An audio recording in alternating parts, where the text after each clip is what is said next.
سورہ توبہ بتاتی ہے کہ جب ایمان والوں پر کفر کی طرف سے مشکل گھڑی آتی ہے تو ان میں 3 گروہ بن جاتے ہیں۔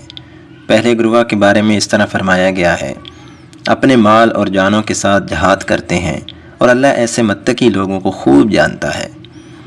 دوسرا گروہ ان لوگوں کا ہے جو جہاد کرنا چاہتے ہیں لیکن اسباب نہیں ہے، اپنے مسلمان بھائیوں سے کندھے سے کندھا ملا کر کفر کے خلاف لڑنا چاہتے ہیں لیکن مجبور ہیں کہ لڑ نہیں سکتے۔ یہ وہ گروہ ہے جس کے جذبے جوان اور بلند ہیں، ہمت مضبوط ہے، نیت صاف ہے، دل اپنے مسلمان بھائیوں کی محبت سے کوٹ کوٹ کر بھرا ہوا ہے۔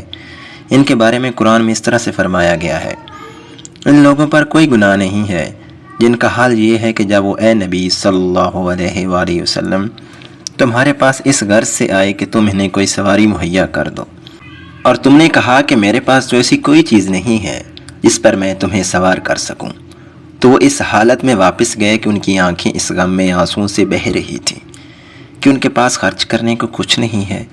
تیسرا گروہ وہ ہے جو مسلمانوں میں رہتا ہے لیکن ایمان و کفر کی جنگ میں اپنے آپ کو نیوٹرل سمجھتا ہے۔ اس کے دل اور ضمیر پر ہوا میں بچوں کی بکھرتی لاشیں، چیختی ماؤں کی صدائیں، ازردہ زخمی نوجوان ملبے میں بکھرے قرآن کے اوراق، خون میں لتھڑی زمین نشانہ بنتی اسپتالیں اور آگ کے شعلوں سے جلتی گلیاں کچھ بھی اثر نہیں کرتی۔ اسے کٹتے مسلمانوں سے کوئی فرق نہیں پڑتا۔ یہ گروہ مشکل سے مشکل گھڑی میں بھی مسلمانوں کو ہی مورد الزام ٹھہراتا ہے۔ اس کے پاس حق بات نہ کہنے کے 1000 عذر ہیں۔ یہ زمین کے ساتھ لگ کر زندہ رہنے کو ترجیح دیتا ہے۔ یہ گلی کے کتے کے مر جانے پر تو افسوس کرتا ہے لیکن مسلمانوں کو خون میں نہلا دینے کا افسوس نہیں کرتا۔ یہ بلیوں کے حق پر تو بولتا ہے لیکن معصوم بچوں کے ادھڑتے جسموں پر زبان گنگ ہو جاتی ہے۔ یہ اس لیے کہ اس گروہ کے دل پر مہر لگ چکی ہے۔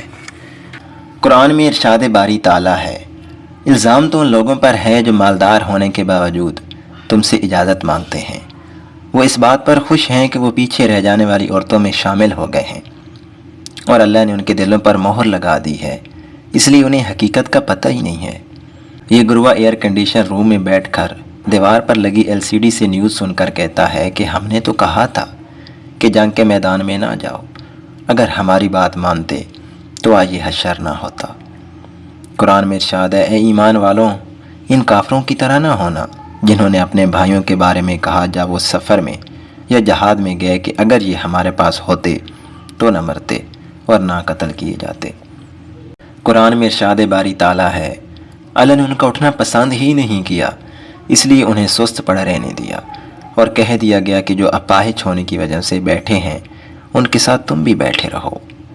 خدا ہمیں ایسی بے عقل دانش مندی سے بچائے، اور جب تک جسم میں جان ہے اہل حق کے ساتھ کھڑا ہونے، ان کی مدد کرنے، ان کی آواز بننے، اور بے وقت مجبوری ان کے غم میں رونے کی توفیق بخشے۔ آمین ثم آمین۔